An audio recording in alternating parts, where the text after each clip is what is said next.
అంతూరు శ్రీనివాసరెడ్డి గారు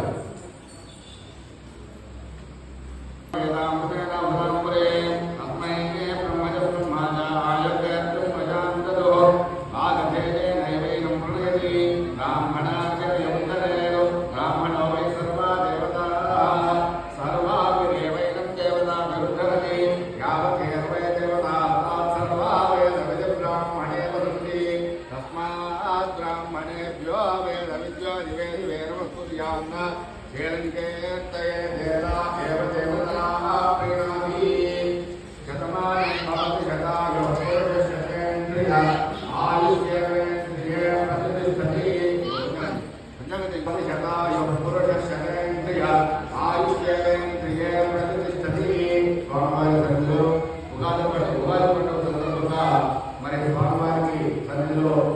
సేవ చేస్తున్నటువంటి అతిథులు ఎవరైతే ఉన్నారో వారికి అందరికీ కూడా